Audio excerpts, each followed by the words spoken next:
What's up, everyone? Welcome to episode 15 of the Time Talks podcast, part of the Channel Zero Network. Thanks to Awareness for the Music.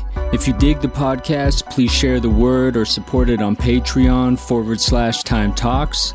This month, I had the opportunity to interview the legendary MC, rapper, artist, writer, educator, chemist, and revolutionary Psalm 1, also known as Hologram Kizzy. She's from Chicago and has been educating the youth for years. Along with music, she's also a writer and has released some essays. I'll link them in the show notes. It was fun nerding out on rap. We talked about hip-hop, education, if we're living in a simulation, Haiti, mutual aid, patriarchy, her latest album, which is amazing, called Flight of the Wig, and Chicago history. Here's a jingle from another Channel Zero Network podcast member. We are at war! The Soulcast is a twice-a-month anarchist podcast hosted by North American rap artist Soul. It's a podcast about revolutionary politics from an anarchist perspective. Every month, I interview academics, journalists, revolutionaries, quote-unquote activists, artists, musicians, and really anything that I find interesting. I never got to go to college, so this, I guess, is my cheat sheet. So anybody who wants to learn, you can learn with me. Subscribe in iTunes at tinyurl.com/soulcast and check it out on the Channel Zero Podcast Network. We are Hey, how you doing today? I'm good. How are you? Hey, I'm doing good. You sound like a bit of a rap nerd, like Joel Ortiz said once, to take every interview. And I just thought that was sound advice. You know what I mean? Until there gets to a point where you either don't need it or it's all bad. You know what I mean? My mom is a journalist, and I write a ton of stuff outside of raps. So I have a lot of respect for music journalism, obviously, because it combines, the best thing ever with, like you said, critical thought and critical theory and breaking down how things play out in what eras and things like that. So when I get to do an interview where someone, is a fan and it has an angle, those tend to be the really good ones and they get in depth. So thank you for having me. Well, I guess I used to be a teacher at a university. I was an affiliate faculty. You know how that goes. Right. And I wasn't getting much classes after a while, and I don't have a PhD, so that stopped me. But right. I still work at elementary schools and do poetry or workshops or help other people set up podcasts or studios. But I know that you worked with children and education in Chicago. And I was wondering if you could speak about hip-hop and education and how this kind of pierces through domination and opens education to new levels. Oh, I mean, you said it. I mean, basically, it was my first tour overseas, and I was just on this train, and I was thinking about all the kids that I had met, just out in the streets and Paris and things like that, and just man, how much they are affected by hip-hop, American hip-hop in particular. And coming from Chicago, just a very segregated, very violent city, but it's also a very beautiful and very industrious city. There's two Chicagos. And just coming from that and seeing the global impact of things and also seeing the bad rap Chicago was getting overseas in particular, it just drove me to go and give back to the area I grew up in, some of the more underserved or some of the lesser served areas, the hood basically. And I knew at this point, it was kind of serendipitous. I had moved to San Francisco with a lover, ended up having a lot of my music stuff kind of stall out a bit when I was out there. But I also was working with kids, part-time. And I've always loved kids and always been I was a Sunday school teacher low key, so I always kind of been in that realm of leadership and so it kind of followed me. When I got to San Francisco, that was the first job that called me back, and so I started working with the program out there that led me to doing like a special like niche workshop with kids in Oakland, which led me to starting an after school program in Chicago. And honestly, it's funny you asked me that because I literally just came from a meeting here in the Twin Cities in Minneapolis where they want me to come and like maybe teach a couple of workshops. And I haven't done it in a while because I've been in Minneapolis working on music and traveling quite a bit. So I haven't been able to like have the program like I had in Chicago, like from like 2011 to like 2017. Yeah, to like maybe like a year and a half, 2 years ago, like I was running this after school program, really just me, and then like Angel Davenport started coming in at the end, and she's like miraculously good with kids. So it's just been like, it's like you got to give back to these youngins. Like you can't talk shit about them, and you don't fucking do anything to, you know, add to, you know, their enrichment. Rap is so selfish. Hip hop can really take, but it gives so much to so many people. You know what I mean? And there's just so many common misconceptions about hip hop that, like, when you have hip hop in the classroom, it just like melds together all the things that people are talking about anyway. Like, hip hop has permeated culture in a way that, like, is just unmatched. You know what I mean? So, like, we see it in things every day, from like slang to like just the clothes people wear. Like, you don't even have to. It used to be like you had to be like in hip hop and living it to look like you were living it. But hip hop has spread so globally and so wide, like through music, fashion, clothes, everything, that is just natural. It's a natural progression to enter the classroom, because now we have like rapper teachers, kids who grew up on rap who are now in the education sphere. You know what I mean? That's where it really starts. You know what I mean? I just think growing up as children of hip hop, it's nice to see it in the classrooms, because like I think hip hop was born out of like necessity and not having a teacher and any teachers.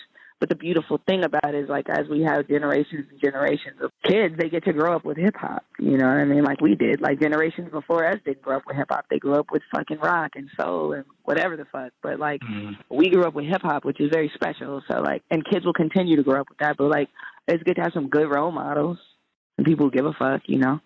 Yeah, it's a good point that there are rappers who are teachers now, or teachers who are influenced by rap. When I was teaching sociology, I had the kids battle rap between sociologists, like W. Nice. Du Bois versus Marx, and have them write 8 bars. And the stuff they came up with was cool. And I also noticed, being in elementary schools or middle schools, the power that mainstream rap has. Because these kids know every Cardi B line, or Nicki Minaj, or Lil Wayne, Drake.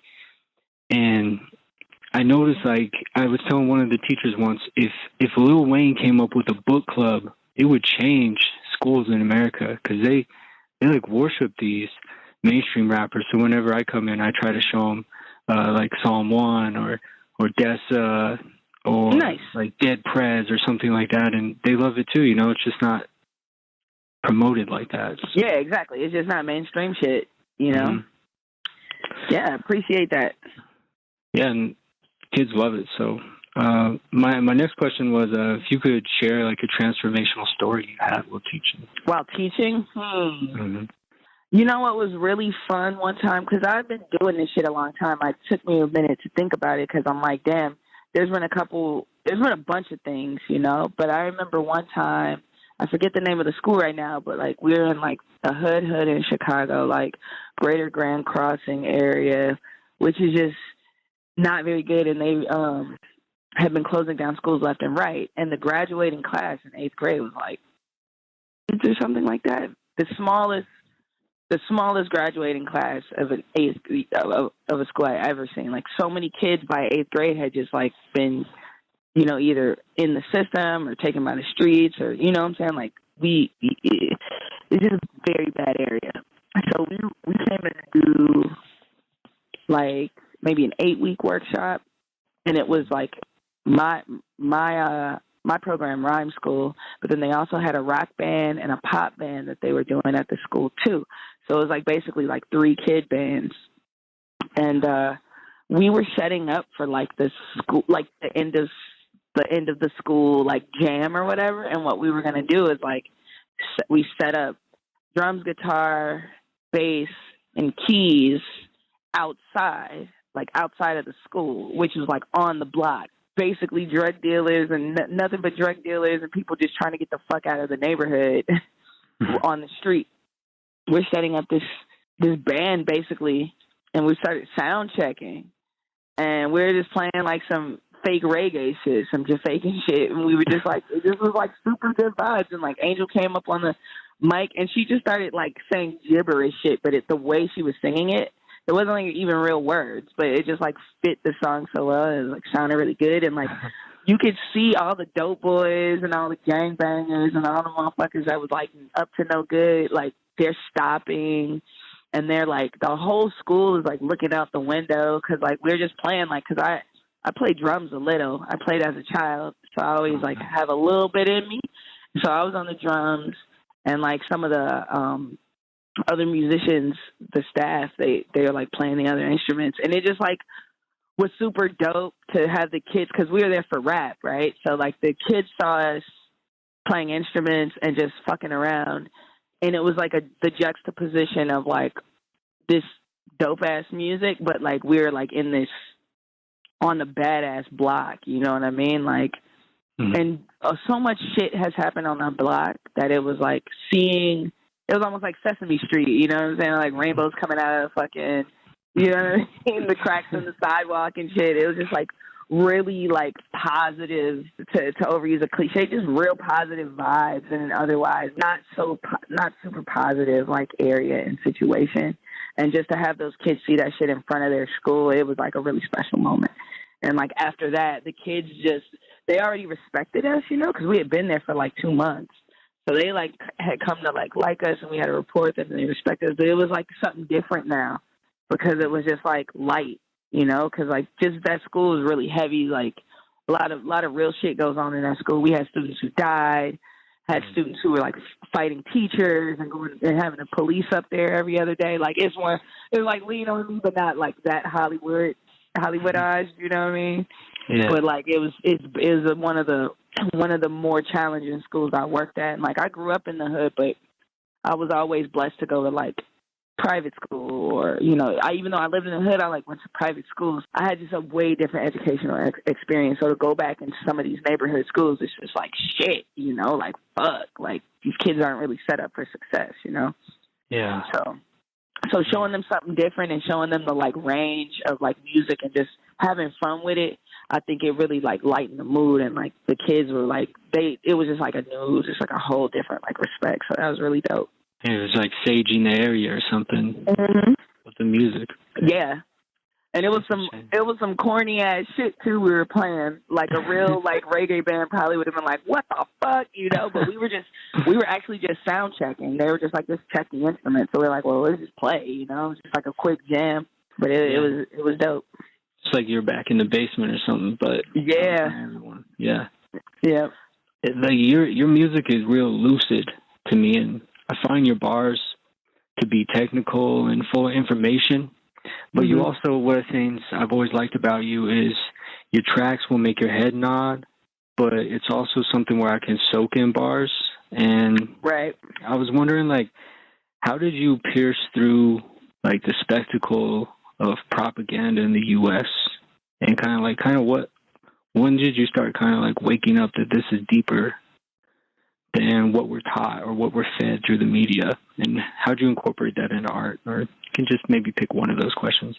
Well, can I ask you, like, where you seeing this? Like, are you seeing this on Flight of the Wig or all through my career? Because I feel like I got kind of focused on Hug Life, but I think Flight of the Wig is even more political than I thought it would be. Because I never wanted to be, like, a quote-unquote, like, conscious rapper or political rapper, but I feel like it's too much shit out here that, you know, I don't know. It's just a lot of bullshit out here, you know? And, like, I definitely have never been, like, a normal, quote-unquote, like, regular rapper to just talk about the regular rap shit. And, like, there's a lot of rappers do that. But I come from, like, the schools of, like, Idea and the schools of, like even a Jay-Z just barring the fuck down. But my crew was we're always packing bars in.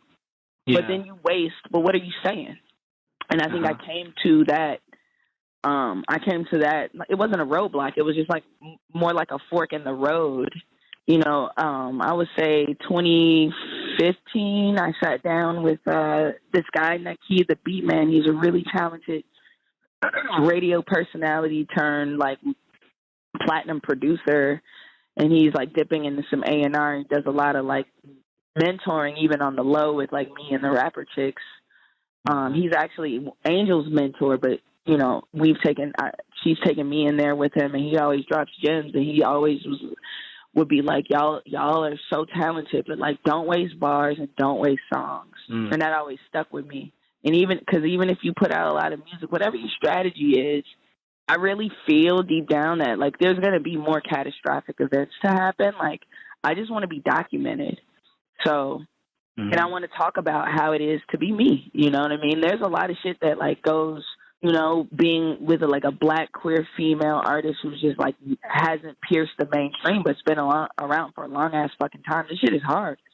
So like, as I'm getting older, it's like even more I want to talk about things that not only concern myself, but concern like my, you know, point of view, and people that I hope feel like me, you know what I mean? But people who look like me, people who think like me.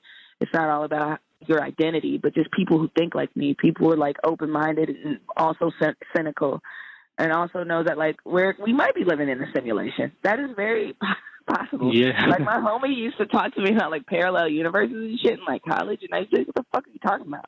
Now I'm always talking about like race robots and being in a simulation and like fucking not having long because they're coming. I don't know who they are, you know what I'm saying? But like something's coming. It might just be like the rising sea fucking levels. We might just get washed the fuck away, you know? Yeah. So, I mean, who the fuck knows? So I just want to I want to be documented and like spread a little bit of that like joy that I was talking about, like just being sound checking in the hood or something, like spread love through that, like the music and things that I through the written word and the way I phrase things, and you know what I mean, like just trying to make something that really, you know, is worth people's times as they're getting older and shit is getting wilder out here. You know, like music is very important, but it's very trivial.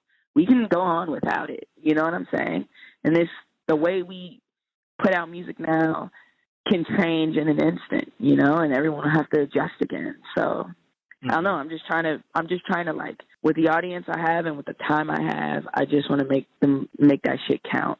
And in making it count, I can't only talk about me, and I can't only talk about like the world's gonna end. You know what I mean? It has to be like a balance, you know?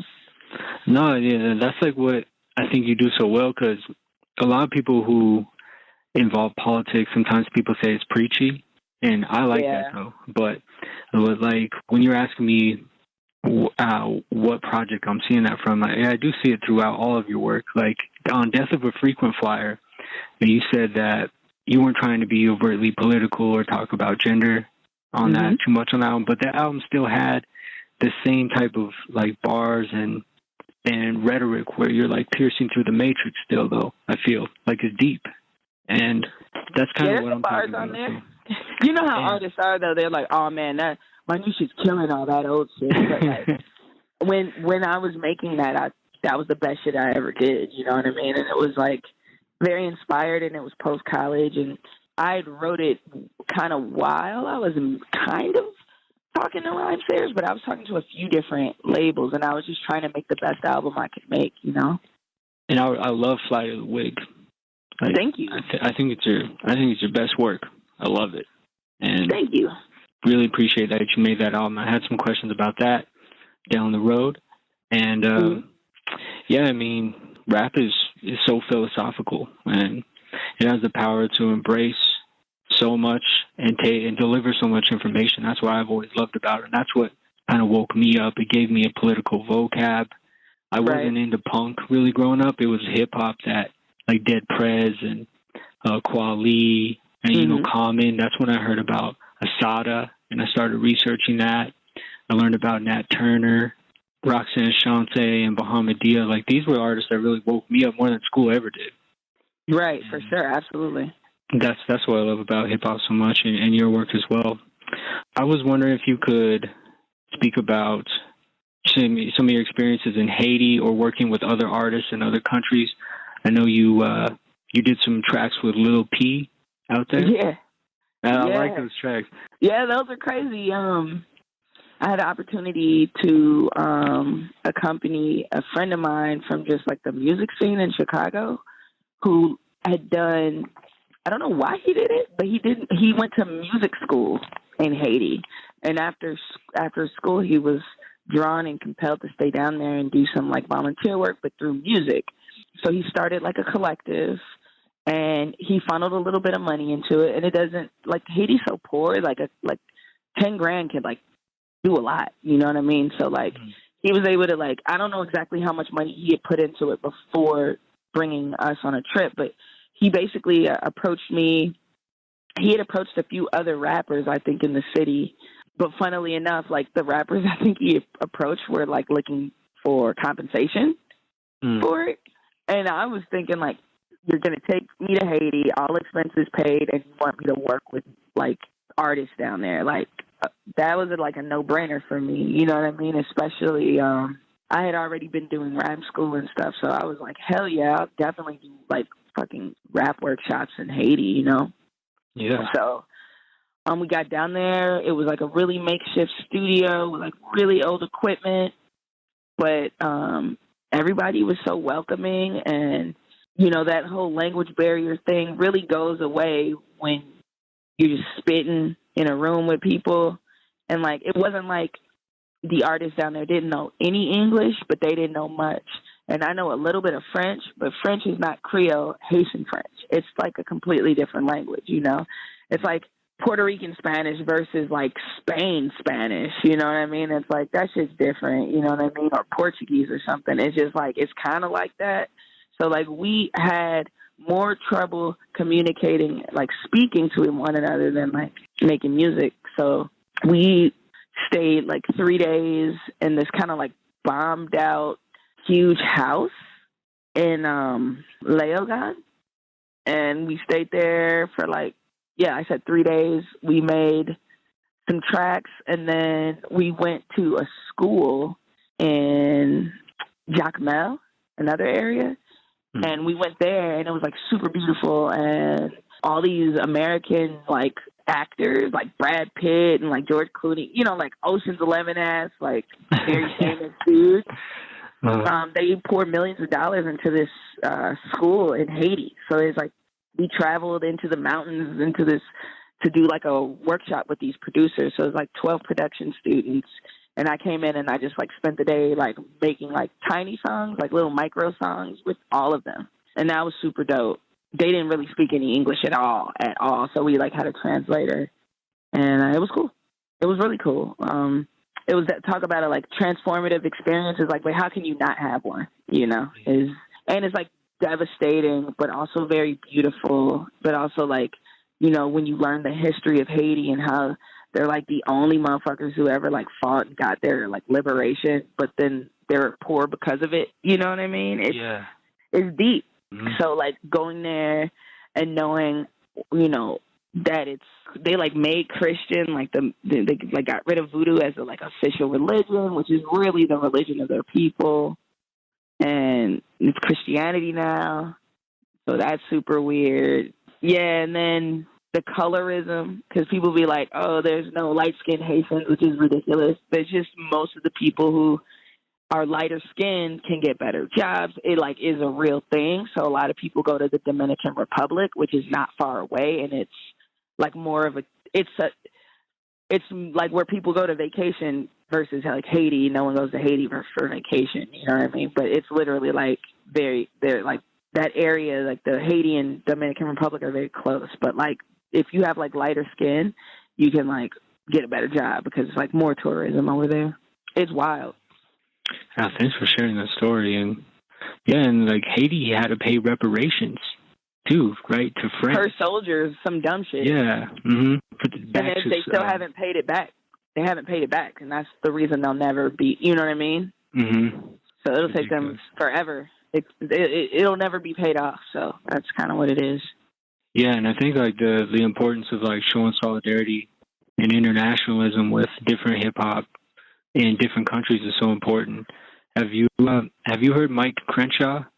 I feel like I've seen the name, but I don't think I've heard him.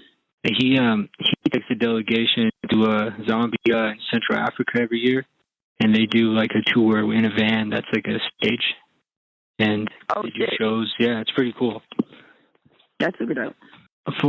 My next question. Bill Hooks says we live in a imperialist, white supremacist, capitalist, patriarchal society, and often this bleeds into our music and arts as well.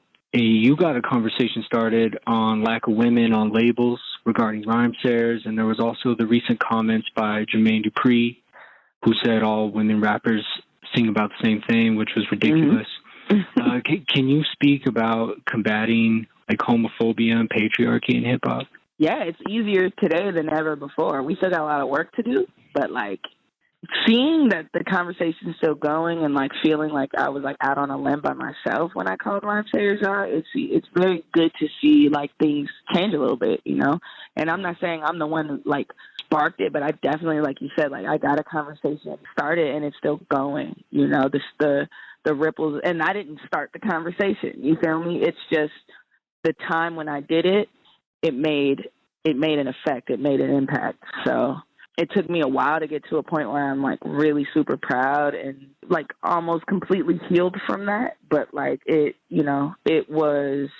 been like when people go, oh, how is it being a woman in hip hop? Like even the way you phrase that question, there's always a question of that, but you got deeper with it. So I appreciate it. It's just, I personally, being queer, it's like, I feel like I intrinsically fight against it. Being like a girl too, I think it's just in me.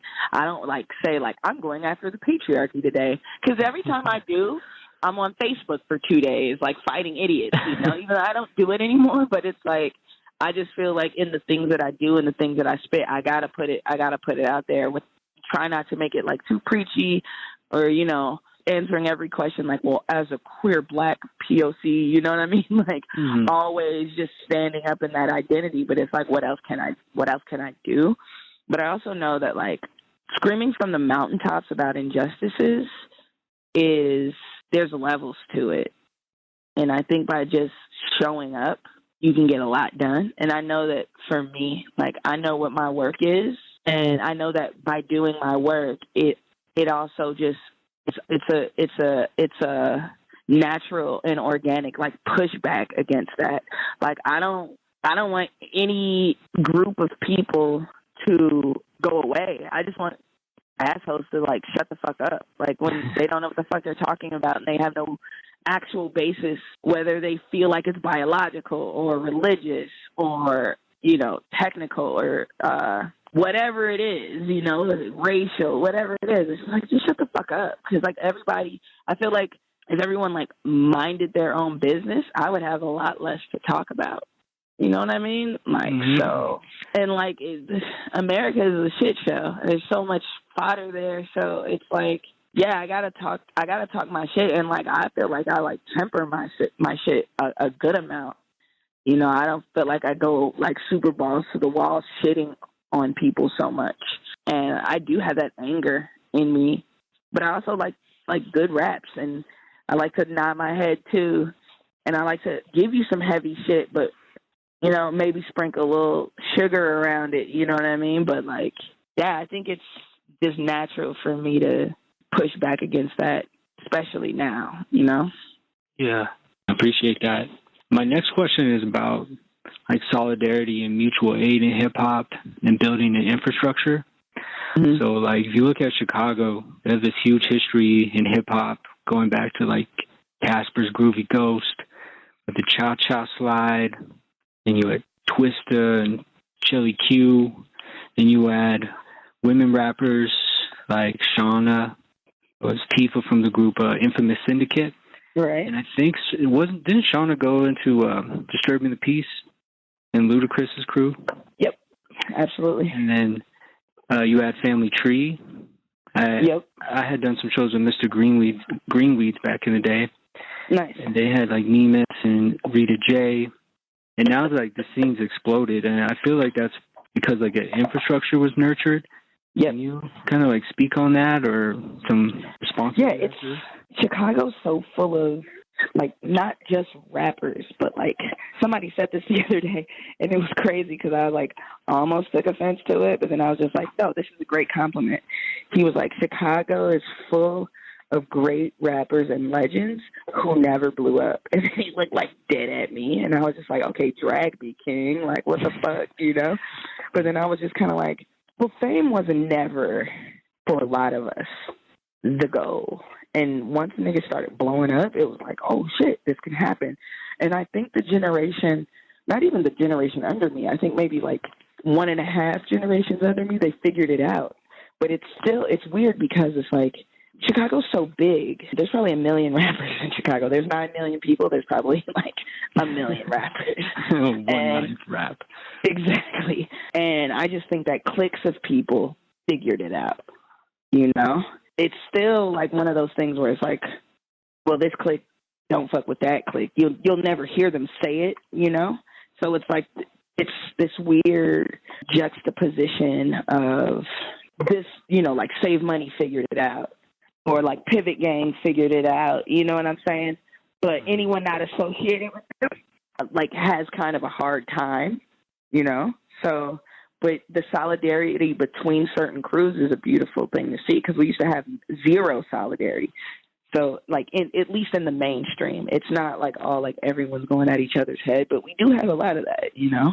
And I think Chicago has, like, a chip on its shoulder, too. So it's like when people get on, they're like, we don't know anybody. And I don't think it's motherfuckers' responsibility to necessarily bring everybody with them. But Chicago has definitely had a long history of just, like, cock blocking when it comes to, like, resources and shit like that. So to see people working together in the capacity that they are and seeing people, like, really blow up, like, chancing them and shit, and seeing more than one person out the crew blow, you know, shit like that is dope. That's, like, something I've seen with you and Prob Cause. Mm-hmm. And you've spoken about Idea as well. And when we opened up for Idea in Denver back in the day, I would say rest in peace to him. And rest in peace. And I noticed when I was doing our set, he was right next to the stage, and he listened to our whole set, and I thought that was weird for a headliner, you know?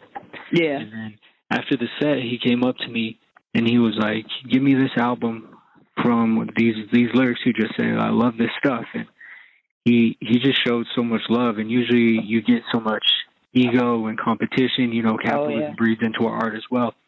And that was something I think Minnesota really had, was that solidarity early on, and that was something he taught me, because he was super cool to me after that. We kept in touch, and he would encourage me, and I was so grateful for that, and I think that's something that I try to pass on in this city as well. Hell yeah. Yeah, that was just kind of a comment. Yeah, for sure. I'm just like, you are correct. My next question is, so, like, Chicago has this history of movement building and also resistance. And I was wondering, like, how that has inspired you. If we look back, you see many Black people came from the South, and they came what's known as the Great Migration away from white terrorists in the South. That's where Haymarket took place for the 8-hour workday, and then anarchists were rounded up and hanged. It's the site, Chicago Black Panther Party, where the FBI assassinated Fred Hampton and Mark Clark. Can you speak about how, like, being part of in this city, has all that stuff influenced your work as well, or? Absolutely. I mean, even from having, like, the Black Panther Party show up at certain shows. I remember one time I, like, was at the House of Blues, and I was opening for Rakim, the God, and, like, the Black Panther Party showed up with Fred Hampton Jr. and, like, fucking mad motherfuckers, and they, like, stormed my dressing room. It was, like, an honor, but it was also, like, hella scary, because I was just like, yo, can y'all get out? I, like, needed, like, 5 minutes and shit, and I was like, y'all could totally have my room. Like, I'll fuck with y'all, but, like, give me 5 minutes, and they respected it, because I was like, they could just, like, do whatever, you know what I mean? Like, but they respected me, I respected them, and then, like, when I went out there, I remember saying something about, I forgot his first name, but his last name was Clark, and he was fucking killed in gang violence during that time. Like, it was like a really fresh story. And I remember feeling compelled to say something to the packed house of blues. And I think that feeling is what permeates hip-hop in Chicago, especially like black kids from the South Side. It's just there. Like our ancestors and our families are super political because they had to be. You know, it was just like they were fighting back during the Civil Rights Movement. It wasn't that long ago. And I think just knowing everything that's happening in Chicago, it you know, you end up talking about that shit too, you know. So much. Chicago is so segregated, you know what I'm saying? Like, how can you not feel that, you know? What is some of Chicago history you wish more people knew about? I wish there's actually a documentary that they're making called the Midway documentary, and they need like so much money to finish it, and they're talking about just Chicago hip hop in the underground in basically the whole 90s up into now, and it's an ongoing documentary, and they talk to everybody, and it's not just people from Chicago. I know, like I heard Slut just did one, and they just talk about, you know, it's really just about Chicago hip hop and you know, the influence. You feel me?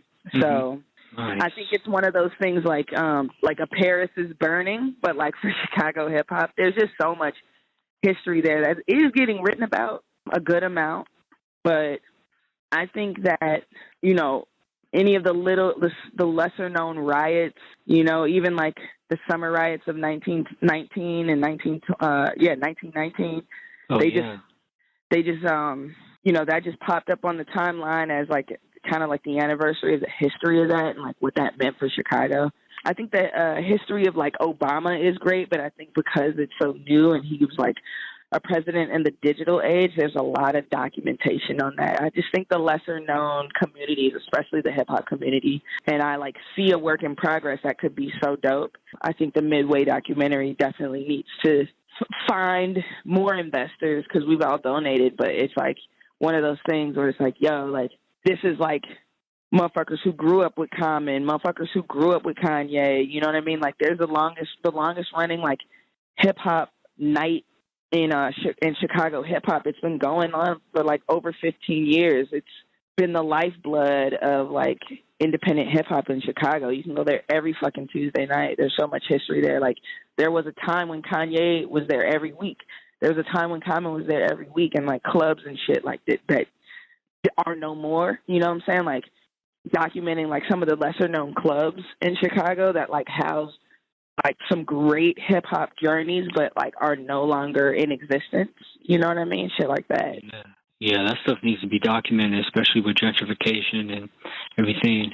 Those things need to be archived. Yeah, for sure. So now I'd like to talk about your new album, Flight of the Wig, and I love the songwriting. I think this album is classic. It's vulnerable.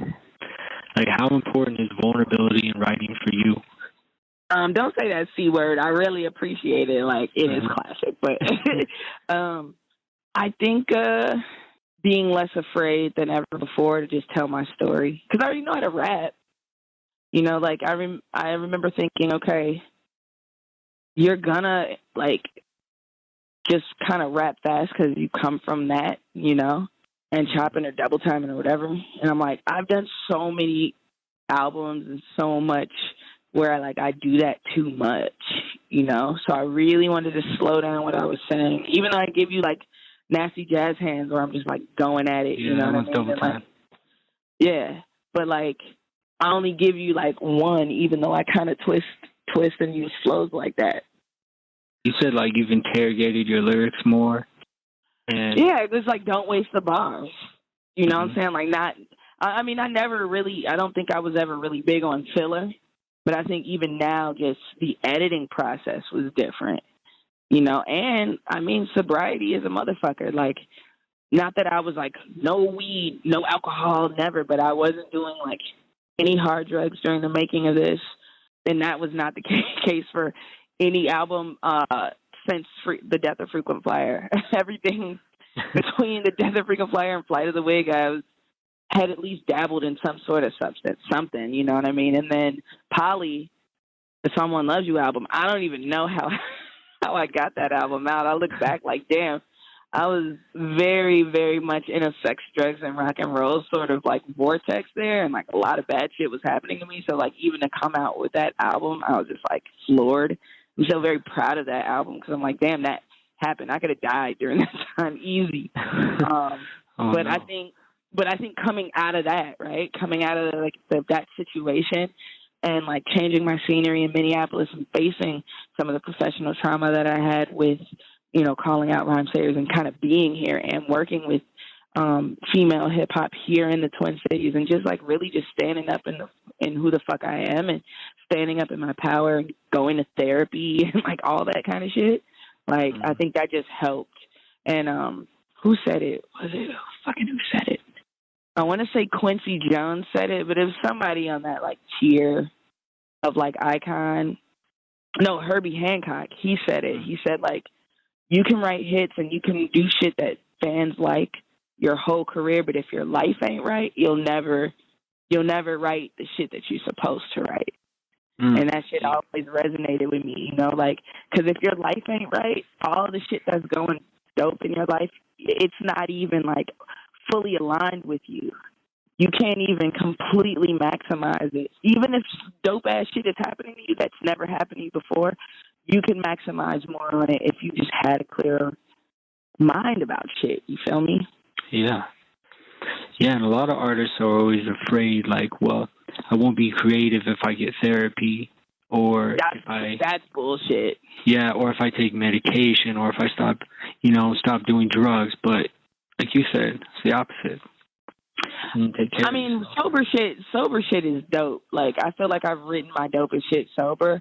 Like, I've written some dope shit on drugs that I can't read back. You know what I mean? Like, yo, this is it right here. And then you wake up and you're like, what the fuck? You know what I mean? But it was the greatest song you ever wrote like 8 hours ago. Yeah. I just think that you overestimate, like, if you're on amphetamine, I used to be a chemist, so, like, I've done some good research on a good number of things. But, like, if you're on amphetamine, you're just overhyping everything. Like, all those fucking endorphins and neurons and shit, synapses are going off in your, like, pleasure centers and your fucking brain. So everything is the dopest shit ever. And you're just like, nah, like, if you had some sober people in the studio, it might not come out like that. It might not get green lit. So I just think people overhype shit when they're too high.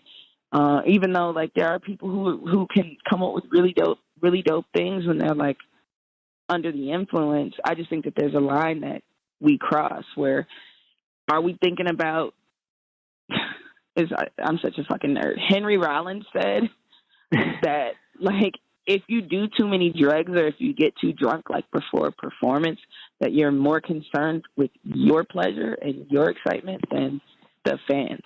And then you could have just kept your ass at home if that's the case. Yeah. Like, you can do drugs and sing into the air in your basement. You don't have to bring people out to see that, you know? Some artists get to be a spectacle, you know? Most of us don't. So, like, when I'm paying my hard-earned money, I want to hear, if I'm buying your music, or if I'm just even spending my time listening, I want to hear you at your best. If I come to a venue to see you perform, I don't want you to be too fucked up. Party after the show. Definitely. Just show up, you know what I mean? Because a lot of motherfuckers get overhyped anyway, especially now, like, rapping over your vocals. Oh, my God. My goodness. It's bad out here. To go away. Yeah. Yeah. People just get super, super high and just, like, scream over their tracks. It's like, come on. Some songs I really loved on your new album was I like Twerking for Feminists, Nasty Jazz Hands, where you saying like all the little homophobes up in my mentions. Y'all in the closet, that's where you tripping. And then were you talking about veganism as well? And you said talking about milk too? Where? What song? It's the Nasty Jazz Hands. When I said what? You were talking about milk and that too, like how to like you need to stop drinking milk, or I forget the bar. Oh yeah, you still drinking milk now? Don't have a cow in this bitch. Yeah, Bart Simpson. And you have a podcast on veganism? Yeah, it's called The Immoral Vegan, but I'm like I shut it down to finish Flight of the Wig, basically. Okay.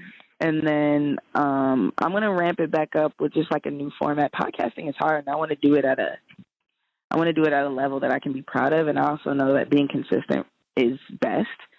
So probably next year I'll probably start it up again. But yeah, I did like 3 or 4 episodes of The Immoral Vegan. It's just like veganism and just the idea of it has really changed my worldview. So like I love talking about it, and like I want to be responsible with my food addiction. So I try to talk about like healthy stuff just as much as I love like bogus shit. Like fun fact, and like this isn't something that it's not like info. It's not like info that I like scream at people, and like I haven't said it on the timeline or anything. I just let people guess. If you go back and listen to The Impossible Lover, that song is about cheeseburgers. I was wondering what that song was about. I knew it was deep. Okay. Yeah, so go back and listen. I'm really, literally talking about beef and cheese. That's so cool. I'm vegan too. Nice. And I learned a lot while I was friends with Common's dad, Lonnie Lynn, because they all worked with Dr. Sabi. Right. And his dad had actually went down and stayed at Dr. Sabi's compound to battle cancer. Wow. And when he came back, he had all these books from Dr. Sabi, and I was just reading them and learning about spill. And he brought back some of Dr. Sabi's medicine that I still have that he let me have. And yeah, I learned a lot just from hanging out with them and learning about that. And that was so cool. Now I'm listening to The Impossible Lover again. So I'm going to listen to that tonight. Yeah, run it back. You'll probably be like, oh, shit. It's like the greatest love song I ever wrote. It's not about a person. It's very vulnerable, too, and so honest. That's what makes it so funny to me. Like, so awesome. We're going to do a video which kind of reveals it, you know, but we're just going to get, like, real stupid with it. It's like saying goodbye to cheeseburgers once and for all and shit. I like Rock and Roll McDonald's, too. Thank you. Just slay R. Kelly on that. So I felt like the only way to truly enjoy someone's music who has done, like, wrong, or enjoy their art is if they either are dead, I guess, you know? Because we don't talk about the artists who are complete pieces of shit that we love their music. Like James Brown, I was just listening to James Brown today. He was a piece of shit. He was very, very mean to a lot of people, you know? Like, his family in particular, you know? But people don't really talk about that shit. You feel me? And like we love him, but he's also gone, you know? So it's like, where do we draw the line there? I think with R. Kelly, for me, I was like, he needs to go to jail. Like I wrote it, obviously now he's in jail, which is dope. But like, and I don't wish jail on anybody, but he needed to go a million years ago. Like he needed to go when I was in high school. Yeah. So probably before that too. But like it's deep with him, and so like, you know, the Surviving R. Kelly series that came out, plus me growing up in Chicago. Fun fact, the I Believe I Can Fly video, the kids playing the orchestra in that video was my high school. So like I've had like 3 degrees of separation from R. Kelly since I was a kid, you know, like he's a huge star. Like he still, well, not now because he's in jail, but like he still was running around Chicago freely having parties, like, you know, all kind of bogus shit happening, like, up until now, you know? So, for me, it was like, damn, there's a couple songs, like, I cannot support R. Kelly for the rest of my life, but there are a couple songs that come on in the party that I'm like, shit, why would you play Ignition Remix here? And then, like, you know, I'm not going to be like, turn that off, and, like, you know what I mean? If I'm in, like, a club or something, I'm not letting it rock in my car. I'm not playing it in my house, but I can't control what other people do. So we were just joking about how, like, well, what if it come on in the club? It's like, are you going to not dance? I'm like, I would try not to dance. But if, like, Fiesta came on or fucking Ignition Remix, it would be hard not to dance.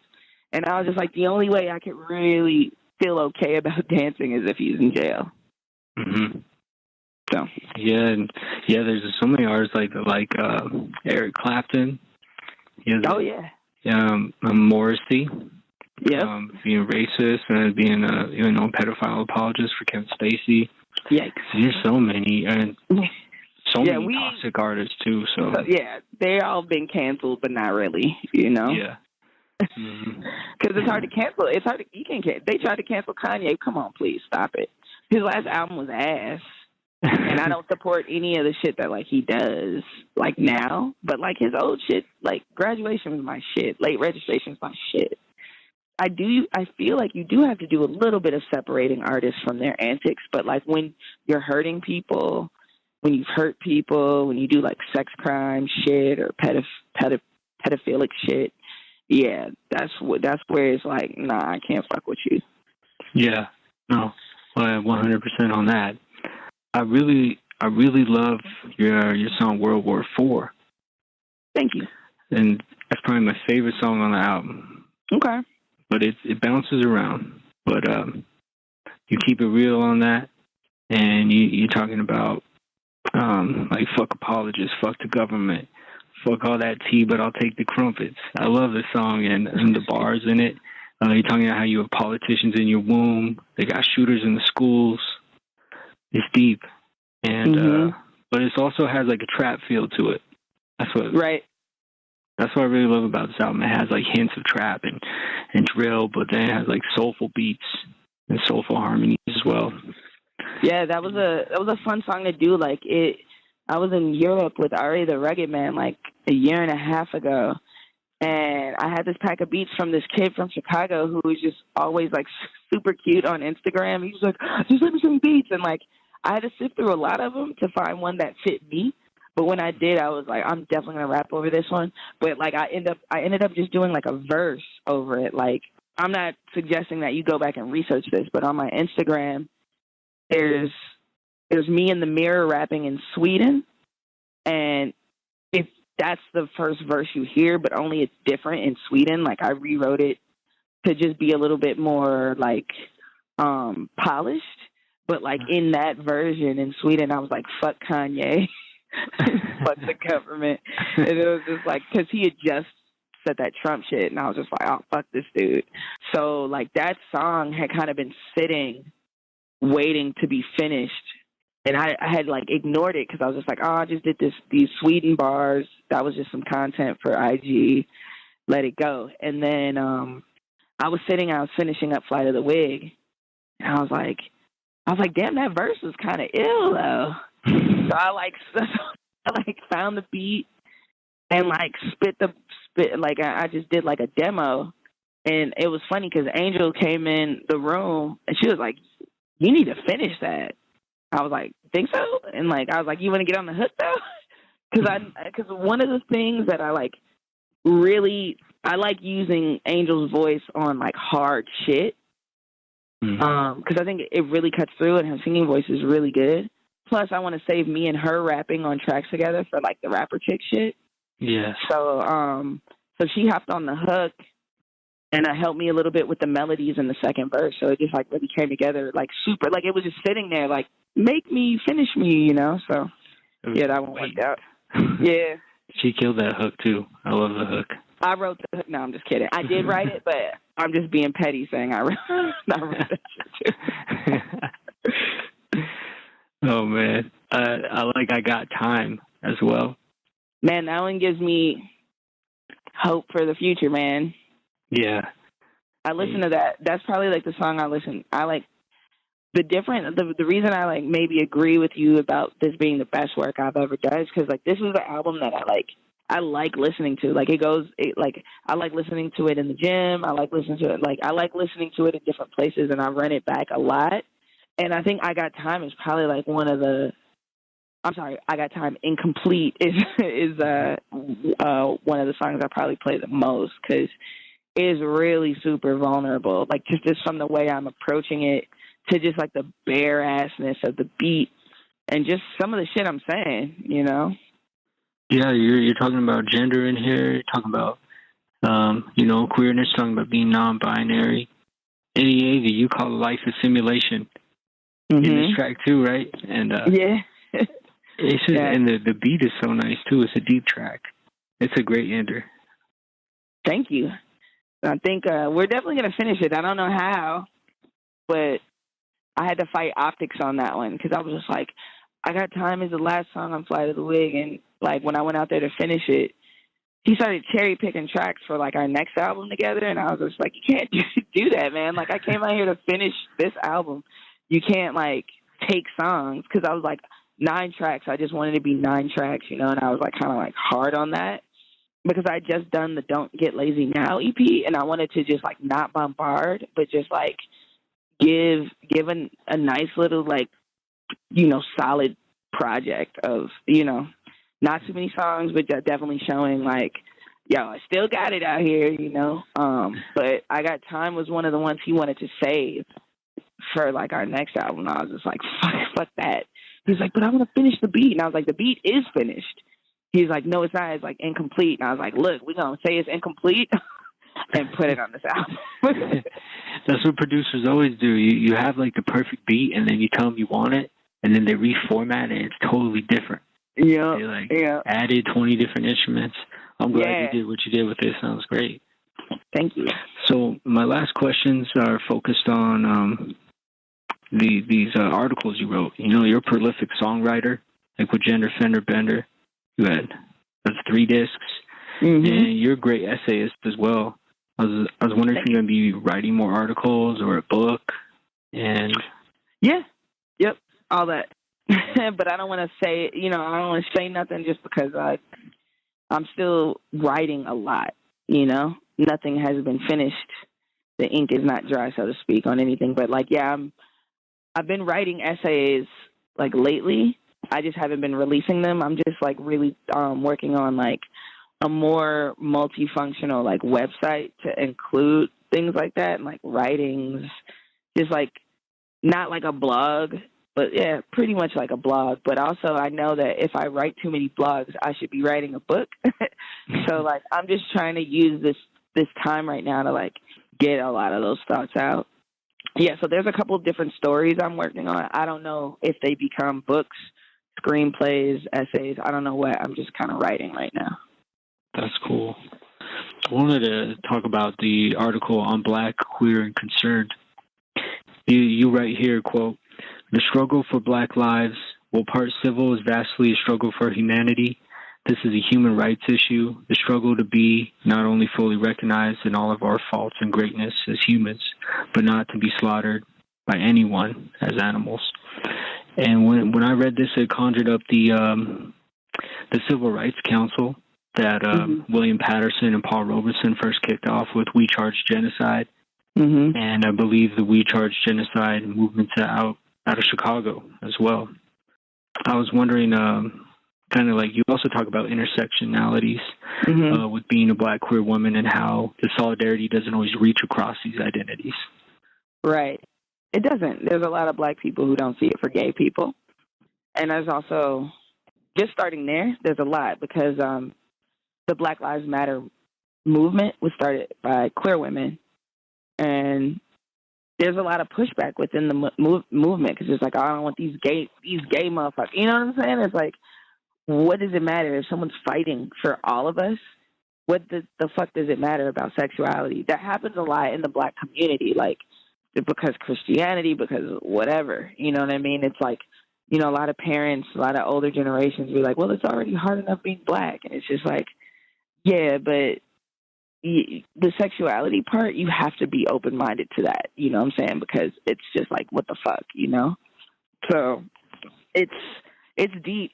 And when we are being like slaughtered as Black people, it should kind of like, that should be like what it is, you know? Like, let's focus on that and not focus on like the little nuances of things that you may not agree with within the personalities and the lives of the people who we're supposed to be like unifying with.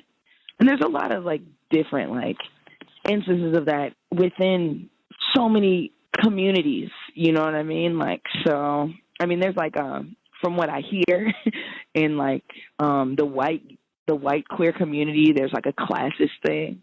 You know, like poor gays versus rich gays, you know what I mean? And like within the Black community, it's like straight Blacks versus gay Blacks. So it's like there's a lot of interfighting within movements that are strong, but could be way stronger if we work to really put aside our differences. It sounds like a broken record, right? Because it's not like I'm presenting any new ideas here. It's just we need people to continue to like remind our communities of these ideas, so we don't lose sight of what the goal is. Yeah, and I just thought your article it was just real lucid with the way it looked at domination and called it out and put it on the table in such a way that was basically like we need solidarity and mutual aid. And yeah, well written. Thank you, I appreciate it. Like that was my freelancing. You've done freelancing, correct? Oh yeah. I'm sure like everybody who is a journalist has done freelancing, and that was like a time where I was like, dabbling in that, and I was able to get published for some articles that meant, like a lot to me. So that was cool because I was doing the like Real Talk Tuesday thing like every week on the Do 312 blog, which was nice, but that was super lucid too. And like, truth be told, some of those weeks I was just like, let me just write something. You know what I mean? It was just like I knew it had to be an essay. So I just like kind of like freestyled a lot of it. But when it came to like those published articles, I definitely spent a lot more time on it and like being like, well, what do I want to say? And like just knowing with my writing background, like don't waste in the vast like landscape of what we can scroll on the internet. Like what's going to make people like take this 5-6 minutes to read this? What is it? What does it mean? Well, and it's stuff you can't always say, you can't always wrap that, sometimes you just got to write an essay. No, yeah, and you can't Twitter that either. A lot of people try to take all these conversations on Twitter. It's impossible. No, they take that shit to Facebook. Yeah. there's no word limit. Like, I need to write a note. Yeah. This is my last question. It's a pretty general question. I know you're a big reader. And I was wondering, what are some books or authors that have greatly influenced you or that you could recommend? I mean, you probably know these people, but Langston Hughes was a huge influence on me. Just like the short writing, his Simple series just was always like, I was big on that. April Sinclair was big. She end up being racist too, but Ayn Rand, I used to fuck with her books a lot, like back in the day, like in high school. Yeah, she was always she kind of became like that libertarian mouthpiece. She was friends with Alan Greenspan, and she taught him. And, but do you remember her book Anthem? Yeah. So if you don't know Ayn Rand and you read Anthem, it's confusing because that was the one book where she like wrote it from the people. Right. And if you read her other stuff, it's all like capitalist, like fascist. But if you read Anthem, it's confusing because she seems like a salt of the earth person, and then it goes downhill. Yeah. But right now I'm rereading Jay Zone's books, and nice. he's just a super smart and funny and witty dude who like blew up kinda and then didn't, and quit. It's just like hilarious. That's actually what I'm reading right now, and then I'm reading a like silly like songwriting handbooks. Oh, nice. Yeah, reading about like why a formula is a formula, because like I'm not aiming to write hits, but I think I could. I think I might got a one-hit wonder in me. I love to be a one-hit wonder. Oh yeah. So yeah, that's kind of what I'm reading now, and then like I'm saying, writing as much as possible. That's not raps, but raps too. Mm-hmm. Sweet. Well, thank you so much for speaking with me. I really appreciate it.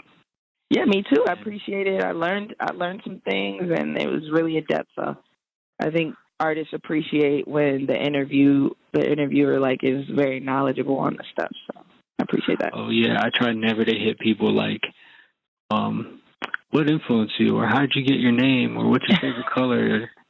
Well, your first name was Psalm 65 and 11, right? Yeah, true. And then you had to cut it down? People couldn't remember the verse, and people were like fucking up the numbers. So I was just like, well, I can't go through my career with people like fucking up my numbers, even just like on purpose. They'd be like, Psalm 89:4, Psalm 36:2. I'd be like, yo, it's 65:11. What's your problem? But so then I just made it extra hip hop and just did Psalm 1, like graffiti artists who were like, I'm the first one to use this name or whatever. Plus Psalm, if you tag it on the wall, it looks pretty fresh. So it was like super graffiti inspired by like all the graph writers in Chicago. That's sweet. Yeah, finally, right?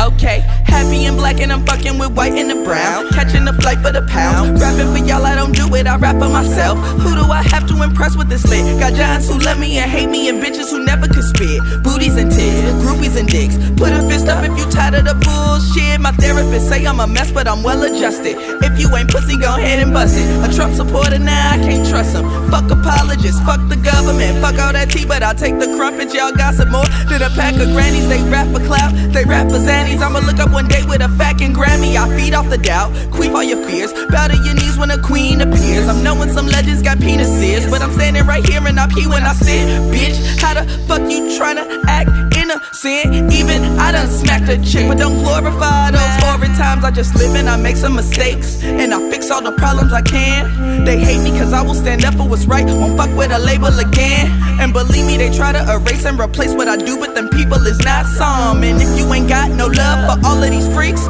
get the fuck on. Try to hold us down, never been the case. World War IV, revolution on my waist. They can't stop the pride, can't make me ashamed.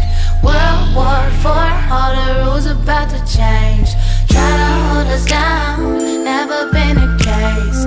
World War IV, revolution on my waist. They can't stop the pride, can't make me ashamed. World War IV, all the rules about to change. Darling, don't you weep, I'll hold it down, baby. Anybody creep, it's rockabye, baby. Right on enemies, should've told you I'm dangerous. My philosophy, I'm silky, fuck you claiming I got suckers on my page. Politicians in my womb, they got shooters in the school. Fuck is we supposed to do? Target practice with my bros, sold out shows on the road. So much pain in my soul, you can smell it on my clothes. Take a look up in my eye, why the fuck I need to lie? That's why this shit sounds so fine. Y'all need food and I make time. Made a way about the jam, medication in my hand. Slap the devil in his plans, make that goofy understand. Try to hold us down, never been the case. World War IV, revolution on my waist. They can't stop the pride, can't make me ashamed. World War IV, all the rules about to change. Try to hold us down, never been the case. World War IV, revolution on my waist. They can't stop the pride, can't make me ashamed. World War IV, all the rules about to change. All the rules about to change, about to change. Yeah, about to change. The rules about to change. That song was World War IV featuring Angel Davenport from Psalm 1's new album, Fly to the Wig. Thank you all for tuning in. Please support Psalm 1 and her art. Pick up Fly to the Wig. It's amazing. It's on Bandcamp as well. Also check out her group Rapper Chicks. And thank you to Awareness for the music. Check out the Channel Zero Network for other awesome podcasts. And please share and rate the show. And see you next time.